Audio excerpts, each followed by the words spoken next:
Pastor Shailesh Kumar Maharajganj ప్రాంతంలో స్వార్థ నిమిత్తం వెళ్ళిన వారిని కొట్టారని మనం సోషల్ మీడియాలో మనం చూసాం. అయితే వారు గోరఖ్పూర్ హాస్పిటల్లో ఇక్కడనే ఈ హాస్పిటల్లో ట్రీట్మెంట్ జరుగుతూ ఉంది. ఈ ప్రాంతానికి ఎవరు వచ్చినా అమ్మ లేదు అయ్యా లేదు, స్వార్థ నిమిత్తం వచ్చి ఒకటే వాక్యం, బ్రతుకుట ఆయన కొరకే చావైతే లాభమే అనే వాక్యాన్ని బేస్ చేసుకొని దేవుని సువార్త చేయటం తప్ప ఇంకా ఏమీ లేదు. బ్రతికితేనేమో దేవుని సేవ చేయటం, భార్య పిల్లల దగ్గరికి వెళ్ళి ఉండటం, సువార్తలో కంటిన్యూ అవ్వటం, లేదంటే ఈ హాస్పిటల్లోనే ఇక్కడే ఎలా కొట్టావో చంపావో జైల్లోనో ఉండిపోవటమే తప్ప ఇంకేమీ లేదు అటువంటి పరిస్థితి. అయితే మీరందరూ చూద్దురు, ఆ సేవకుని కూడా మీకు చూపిస్తాను. మన సోషల్ మీడియాలో ట్రోల్ అవుతున్నటువంటి దైవ సేవకుడు ఆయనే. రండి.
रिफर कर रहे थे कि लखनऊ लेके जाएंगे।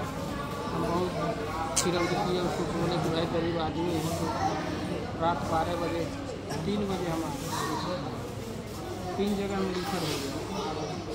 निचलौर से महाराजगंज में 2, मुख्यालय से केएमसी में से सिटी ट्रेन कराया। उसके बाद बोला डॉक्टर नहीं है, वहाँ से रिफर करना कि जाइए इसमें मेडिकल में यहाँ पर डॉक्टर लोग आते हैं, क्योंकि कल आज इतनी था ना, छुट्टी था डॉक्टर लोग,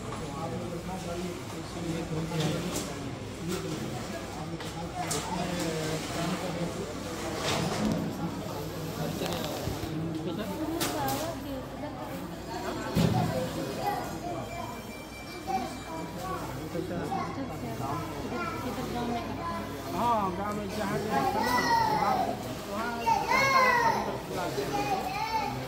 चर्च नहीं है, लेकिन और दूसरा जगह में चलाती है।